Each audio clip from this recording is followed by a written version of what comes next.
रची महेश निज मानस राखा। राम कथा की रचना करके हृदय में रख लिए, किसी को सुनाते नहीं हैं। सती जी भी संग में है पर उन्हें भी नहीं सुनाते। इसका कारण यह है कि शंकर जी कहते हैं कि सती दक्ष पुत्री हैं, बड़ी चतुर हैं। राम कथा चतुराई से नहीं, श्रद्धा से सुनी जाती है। सती जब पार्वती के रूप में श्रद्धा बनी और कथा श्रवण करना चाहिए, भगवान शंकर कथा सुनाए। बुद्धि में जब श्रद्धा उत्पन्न हो जाती है तब विश्वास के द्वारा भगवान राम की कृपा होती है। शंकर जी कथा सुनाते हैं और पार्वती जी सुनती हैं। कैलाश पर्वत पर जब एकांत था, देवाधिदेव महादेव खुद अपने हाथ से आसन बिछाए। गोस्वामी जी लिखते हैं, निज कर दासी नागरी पुछाला, बैठे सहजं शंभु कृपाला। शंकर जी अपने हाथों से अपना आसन बिछाए। जी उनको प्रसन्न देखी, तब अच्छा अवसर जानते हुए शिव जी के पास गई। पार्वती भल अवसर जानी, गई शंभु पहि मातु भवानी। जान प्रिया आदरवती किन्हा, वाम भाग आसन हरि दिन्हा। बैठे शिव समीप हर साई, पूर्व जन्म कथा चित आई। सती जब शिव जी के साथ कुंभज से क्या कथा श्रवण करने के लिए गई थी तो कथा ध्यान से नहीं श्रवण की, इसलिए वह राम जी का दर्शन पा करके भी संशय में पड़ गई। जब पार्वती बनती हैं अपने संशय निवारण हेतु हाथ जोड़कर कहती हैं, कथा जो सकल लोक हितकारी, सोई पूछन चह शैल कुमारी।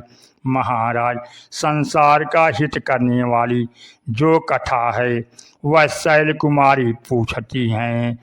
पार्वती जी उलाहना देते हुए कहती हैं कि मैं सुनना चाहती हूँ, पर ऐसा नहीं कहती, शैलपुत्री सुनना चाहती हूँ। उलाहना है कि आपने दक्ष कुमारी को तो सुनाया नहीं, शैल कुमारी को तो सुना दीजिए, क्योंकि मेरा एक जन्म पूरा बीत गया, आपने कथा नहीं सुनाई, अब तो कृपा कीजिए।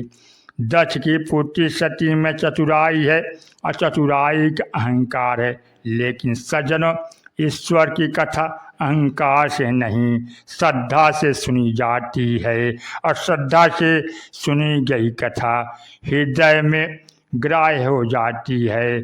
और पार्वती जी पर प्रसन्न होते हुए शंकर जी कहते हैं, पूछो रघुपति कथा प्रसंगा, सकल लोक जग पावनी गंगा। पार्वती, तुम गंगा को नीचे ला रही हो, तुम तो सचमुच भगीरथ बन रही हो। भगीरथ जी ने गंगा को बड़े तपस्या से नीचे लाए। गंगा जी ब्रह्मा जी के कमंडल में थी, गंगा जी की तपस्या किए। गंगा जी शिव जी के माध्यम से पृथ्वी पर आई और जब हरिद्वार प्रयाग गंगा सागर होती हुए बहने लगी तो पृथ्वीवासी जीवों का कितना कल्याण हुआ, मानव का कितना कल्याण हो रहा है। इसलिए शंकर जी कहते हैं, पार्वती तुम भगीरथ बन रही हो, तुम्हारे ही कारण राम कथा पृथ्वी पर उतरने जा रही है। शंकर जी अपने गणों को भी कथा नहीं सुनाते, किसी को नहीं सुनाए, लेकिन पार्वती को सुनाते हुए कहते हैं, यह न कहिए सठही हठशीलही, जो मन लाई न सुनहरि लीलही। द्विज द्रोही न सुनाइए कबहूँ, सुरपति सरिस होई निप जबहूँ। यह कथा सठ को, द्रोही को नहीं सुनाना चाहिए, भले वह इंद्र के समान ही क्यों न हो। पार्वती जब कथा सुनी तो शंकर जी से कहती हैं कि महाराज, कागभुसुंडी जी कि श्रोताओं की तो भीड़ बहुत बड़ी लग रही है और देखने को मिल रहा है कि कौवा महाराज कथा कर रहे हैं और सुनने वाले सुनहि सकल मति विमल मराला हंस लोग सुन रहे हैं।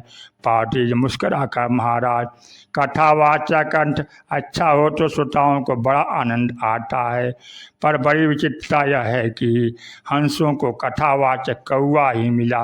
अगर किसी कोयल को बैठा देते तो कितना अच्छा रहता, लेकिन कौवा को ही क्यों बैठाए। शंकर जी बोले पार्वती क्या कह रही हो? अरे जानती नहीं, बोले मधुर बचन तब कागा। कौवा बड़े मधुर स्वर में बोल रहा है।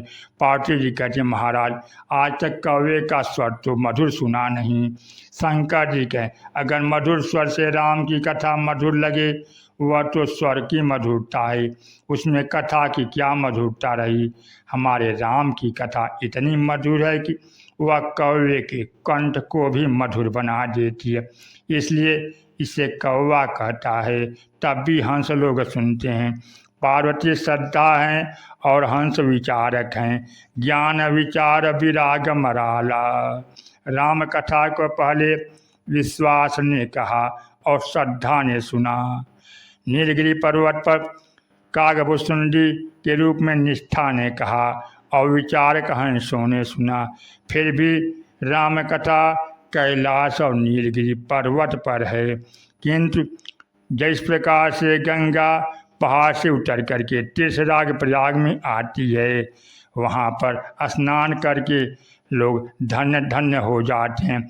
इसी प्रकार जब राम कथा तीर्थराज प्रयाग में याज्ञवल्क्य के जी द्वारा भरद्वाज जी को सुनाई जाती है तो वहाँ पर अनेक यात्री संत ऋषि सब कथा सुनते हैं।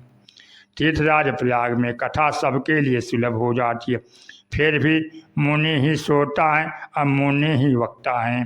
धर्मशास्त्र के आचार्य याज्ञवल्क्य जी हैं और भरद्वाज जी जैसे मननशील मुनि। लेकिन चौथे घाट पर कल्याण हेतु गोस्वामी तुलसीदास जी अपने दुष्ट मन को कथा सुनाते हुए कहते हैं सुनहि संतत सठ मना। शंकर जी जब सुनते हैं तो मुस्कराकर गोस्वामी तुलसीदास जी से कहते हैं तुलसीदास मैंने तो दुष्टों के सुनने पर रोक लगाई थी, पर तुम दुष्ट को सुना रहे हो। गोस्वामी जी कहते हैं महाराज गंगा जब तक शिव की जटा में थी तब तक चाहे सरसुलभ न हो, पर जब नीचे आएंगी तो क्या यह भेद किया जाएगा कि इसमें कौन नहाए और कौन न नहाए। नीचे उतरकर तो गंगा सबको धन्य बनाती हैं, किसी भी जाति का हो किसी भी वर्ग का हो। गंगा के समान राम कथा अत्यंत सुलभ होकर समस्त संसार का कल्याण करने वाली है। राम भक्ति जहाँ सूर्य से धार, यहाँ तक कि कलयुग के लिए राम कथा कलि कामद गाई। राम कथा कल्पतरु के समान है। सज्जनों राम कथा मित सागर था न पावई कोई, संतंग संग जोश नहीं तुम्हें सुनाई से।